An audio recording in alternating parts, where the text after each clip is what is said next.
Brahma Gurur Vishnu Gurudevo Maheshwaraha Guru Sakshat Parabrahma Tasmai Shri Gurave Namaha Vasudeva Sutam Devam Kamsa Chanuramardanam Devaki Paramanandam Krishnam Vande Jagadgurum. Om Shri Gurubhyo Namaha. Namaste all. Welcome to the second episode of the Bhagavad Gita podcast. Last episode, me and my dad, we both discussed some general questions I had about the Bhagavad Gita. And towards the end of the episode, I asked my dad about how Arjuna's Vishada could help us. And so if you're definitely interested in that episode, definitely check out the link in the description below. But in this episode, I want to focus and dive deeper into the Arjuna Vishada Yoga.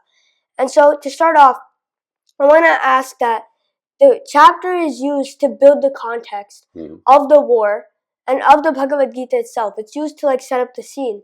And so what is the broader message for us in that chapter? Okay. So again, in the last episode, we talked about the whole essence of Bhagavad Gita is Mama Dharma. Yeah. Right? Meaning each one of us doing our duty. That is the whole essence. Similarly, Bhagavad Gita starts with the Dhritarashtra's shloka, the first shloka. And that shloka itself has a broader message. In fact, each of the padas, they have some message which is applicable to all of us. So what is the first shloka of Bhagavad Gita? Dhritarashtravacha dharmakshetre kurukshetre samaveta yuyutsavaha mamakah pandavaschaiva kimakurvata sanjaya. So, if you really look at it, right? Again, Dhritarashtra, a blind man, is asking Sanjaya what's happening in the war. That is the gist of the whole shloka. But Dhritarashtra, remember Dhritarashtra being the king, is not only physically blind, but he's also mentally blind. In the sense that he knows that Lord Krishna is God, and he knows that he's not on the right side of the dharma, he and his sons, right? But he went ahead with supporting his sons, Duryodhana and others, right? So again, in this sloka, if you go to the third pada, because the whole reason behind the war, right? And the third pada says, Mamakaha Pandavaha cha eva. So he's saying that, okay, my people, my sons, and Pandavas. So there itself you can see what we call as a separation. Right, yeah. So as a king, you are supposed to be neutral. And especially you are not supposed to take the side of the adharma or the wrong thing. Whereas here, Dhritarashtra took the side of his sons. Remember why the war is even happening. If basically Pandavas asked for 5 cities so that they can still be the kings, right? And Duryodhana did not accept that proposal. And Dhritarashtra, being the king, he should have supported that, but he supported his sons, and that is the root cause of the war. So, Mamakah Pandavascheva, the message, for a broader message I would say, is separation leads to conflict. Wherever it is. Definitely. If there is separation, that leads to conflict. And again, this is so applicable even today. You see a lot of global wars happening as we speak, right? And wherever there is separation, again, that is going to result into conflict and probably to a greater wars, right? So the separation, and so what should we do? It's about the inclusivity. You need to accept people as they are, right? And you need to provide this space for everyone to be part of that society. And especially if you are in a position, right, if you are in taking the judgment, you should be neutral, and you cannot take sides of the wrong people or adharma. So that is the broader message of this pada. Okay. And the second pada, if you really look at it, Samaveta Yuyustavaha. Right? Yeah. So the meaning is, so they are all assembled, waging like so eager to fight the war. So the question here is, when so many people have assembled, do you think they just assemble like in a mob? No. Right? So there is a lot of planning that goes into it. Yeah.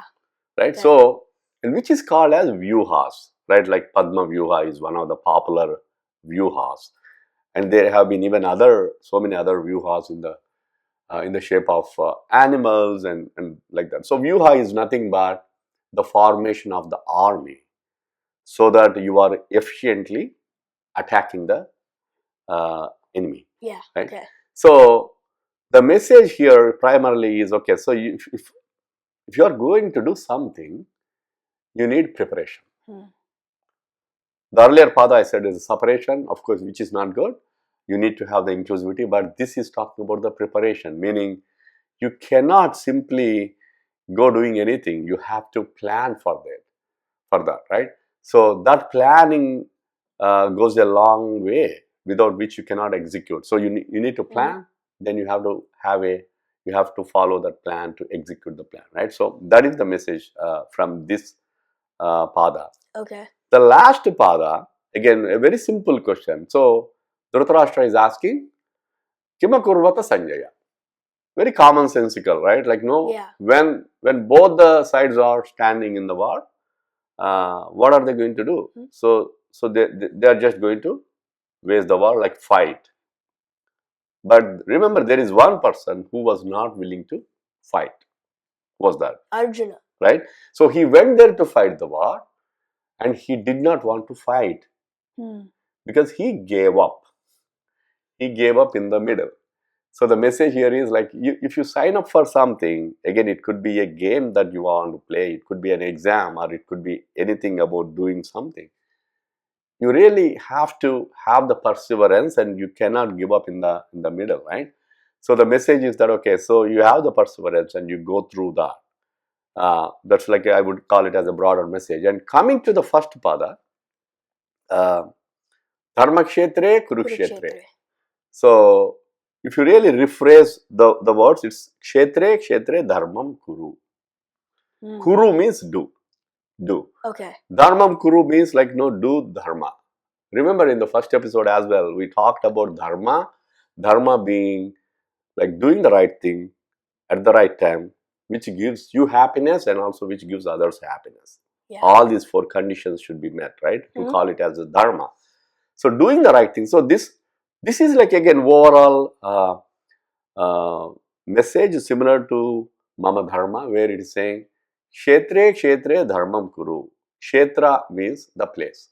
So it's saying that wherever you are, whosoever you are, right, you need to do the right thing. Okay. You need to do the right thing for you, for your society as well, right? So it's almost reminding each of us of our moral responsibility of doing the right things, which, in fact, like, if everyone does the right thing, probably it's going to be the best world, right? Like the most peaceful and the harmonic world we would expect. So a lot of people think that, okay, the first loka doesn't have any meaning, but it has these broader messages. And remember, in the first episode, we said it's all about guhyam. Lord Krishna uses the word as guhyam, and we talked about it. It's all about uncovering the secrets, right? The secrets are there. You just need to uncover it to get the meaning and the message out of that. Okay. So in the second pada, you talked about preparation, and you elaborated more on the different formations of war. Yeah. I would like you to elaborate more on the second pada and on preparation itself, because I think that from a student perspective, that could be very useful. Okay. Of course, preparation is so relevant for all of us for anything that we do, right? You got to plan to do it, to do anything, right? Yeah. If you don't have a plan, you pretty much plan to fail, right? There's a saying, right? If you fail to plan, you plan to fail. You plan to fail. Yeah. So a couple of things I would say very, very important from the preparation perspective is, first of all, I would say, where is the preparation starting? The preparation starts in the mind. In the mind. Sri Babuji Maharaj, he, in his bodhas, he used to give this example like an engineer or an architect who is preparing, who is constructing or designing a big, huge dam. The real dam, actually, before even being constructed, the real dam starts in the mind and the psyche of the engineer, right? Yes. Because this engineer or the architect, he actually saw that dam coming to life in his mind. So that is the first thing. Like, even if you are preparing for a game, for example, lot of game planning does happen on the whiteboard. You have to really look at the strengths and weaknesses and all the opportunities that you have. So first thing is about the mind, like, the planning in the mind. And the second aspect I would say is, each of us as an individual or as a team, we have some strengths and weaknesses. Yeah.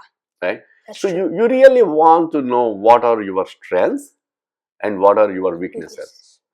And in Bhagavad Gita, so what actually Duryodhana does is, in the beginning, he goes and he starts looking at his opponents, the strengths of the opponents and all that, and later he's also looking at the strengths of his team as well, right?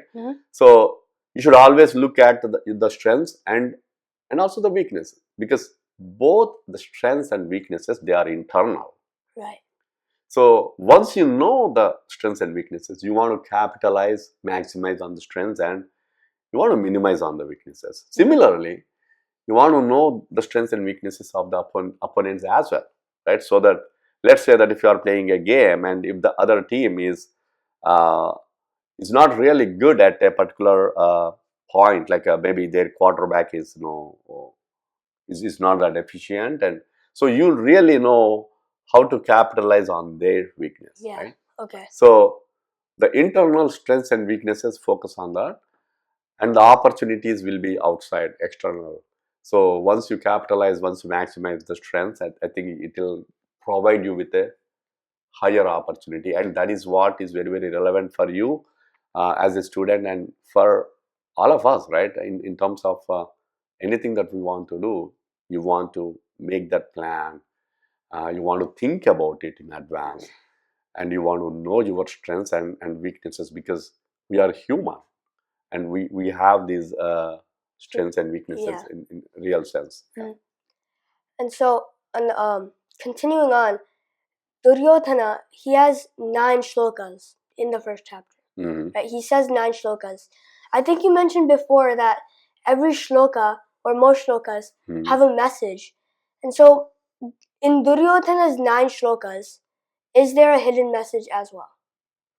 Okay, so I don't know whether it's a hidden message, but again, 9 slokas would be almost like 1/5 of chapter 1, right? Yeah.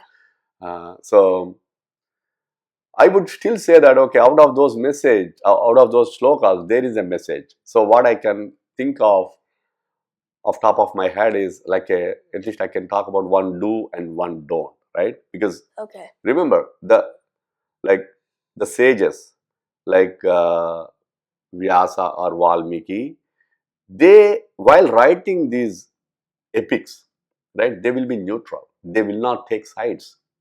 They will not even take sides of like Pandavas, Lord Krishna, Lord Duryodhana, like a Duryodhana, right? So they always really want to be neutral, and they want to really show what it is as is. So similarly, so one of the don'ts, of course, Duryodhana is known to be having this lot of pride, being disrespectful. So one of the things, like he when he starts talking to Dronacharya, he says in the beginning, Tabasishena dhimata, right? So he's being little disrespectful, and he's saying that the Pandavas army, some of the commanders in chief, right, like Drishtadyumna, they have been trained by you, Remember, Guru Dronacharya has been the guru for both Pandavas and the Kauravas. Kauravas, right? Yeah. So, and he has been the best guru out there because he never was biased or he never took sides as the teacher, as the guru.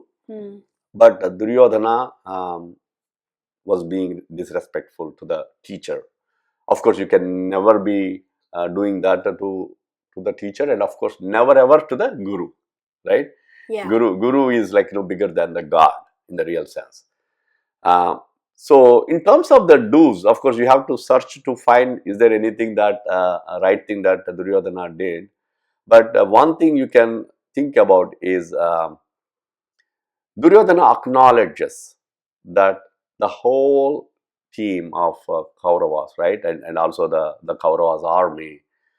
He says at some point, I think he says, Anyecha Bhavaha Suraha Madarte Tyakta Jivitaha. Tyakta Jivitaha. Meaning he's saying Tyakta Jivita means they are ready to give their life, right, sacrifice their life. For whom? Madarte. Meaning he's saying that all these people that are standing here, all this army, they are ready to give up their life. So as a leader of the army, he's acknowledging the team, right? As a team leader, very, very important, because that's a real like a do, I would say, because if the leader has the back of the team, that actually motivates the team to a greater extent, right? And he's saying that because war is a do or die situation. Yeah.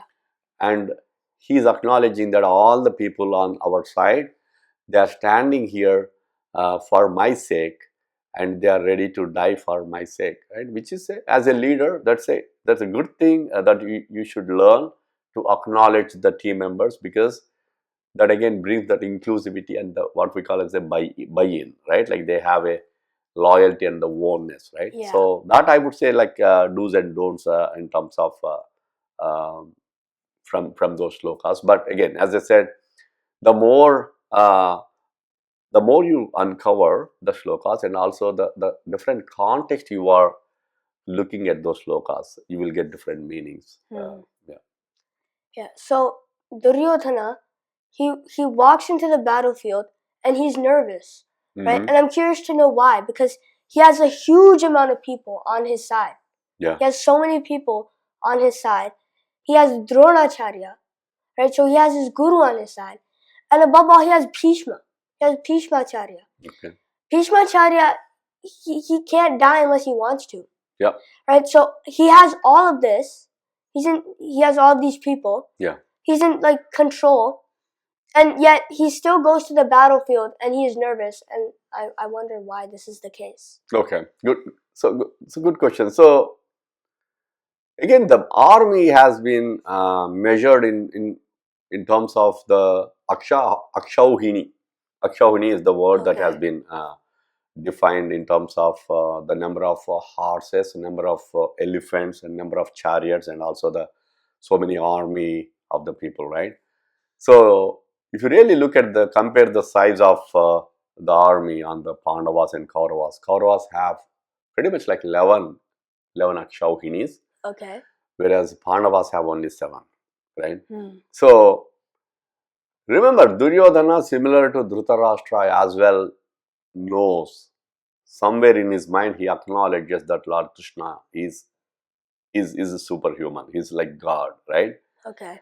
But there is what we call as this pride, that ahankaram. Normally we call it as ahankaram, or the pride that comes to him, and where he's not really being submissive, right? So he has this fear, and at the end of the day, it is never a quality. It's never a quantity. It's all about a quantity versus a quality, right? Meaning quantity doesn't matter. What matters is the quality. Yeah. So you are right. Bhishma has what we call as swachanda marana, meaning he cannot die unless he wants to die. So that's like a powerful, like a super power, right? In a way. And what he doesn't have, in spite of having all this, is 2 things, I would say. one, he doesn't have the Dharma on his side. Hmm. He doesn't have Lord Krishna on his side. Whoa, okay. Right? Yeah. So these are the two reasons for which he actually has lost the war. And I mean, like, if he really listened to Lord Krishna, probably the war even wouldn't have happened. Right? So that is one thing which is not on his side. So at the end of the day, it is never, as I said, like, quantity doesn't matter. Even if you look at the games, right, like, it's less about the number of people on the ground, but you need some key players like a MVPs. You call like a most valuable player, right? Having one MVP at the right time, at the right place will actually change the game. Change the game, right? So it's never, it's always about the quality that matters, right? Which was not the case for Duryodhana. So in the beginning of the first chapter, Duryodhana, he talks to Dronacharya, right? And immediately following that, Bhishma, he blows his Shatka. Simhanada Minadyotchaihi. So he blows his conch shell, and then hasn't the war already begun if he'd done so? And how is the Bhagavad Gita said, or how did the Bhagavad Gita happen in the middle of the war? Okay, so again, if you follow through the narration, Duryodhana goes and talks to Dronacharya and looks at Pandava's army, then his own army. So Bhishmacharya is the commander-in-chief for the whole Kauravas, right? While Duryodhana is the leader. So Bhishma recognized that Duryodhana is already nervous. So the sloka says, Tasya Sanjanayan Harsham Puruvriddha Pitamaha. So the main reason for Bhishma to blow the conch shell is to really motivate, to make Duryodhana happy, because he was already worried and concerned. So that is the primary reason. Of course, the war has not started yet, but it is a sign that the war is going to happen soon. It's almost like a warm up, and playing the conch shell happens even on the opposite side, right? Krishna, Arjuna, everyone starts playing that conch shell. But you will notice a difference between the result of the noise. When both the sides play the conch shell, the result actually has a different impact on both the sides. So what is the shloka that talks about Kauravas blowing the conch shell? Tasya Shankashcha Bhairyascha Panavanaka Gomukhaha Sahasaivaphya Hanyanta Sashabdastu Mulo Bhavat. Right. So Tumulaha means like, very, very noisy, like a big uproar, very noisy, right? So again, when they were playing this with all the instruments, Panavanaka, Gomukha, and different types of instruments, it created a very big noise. But when Pandava side played these conch shells, and what is it? There is one sloka that talks about the impact. What is that sloka?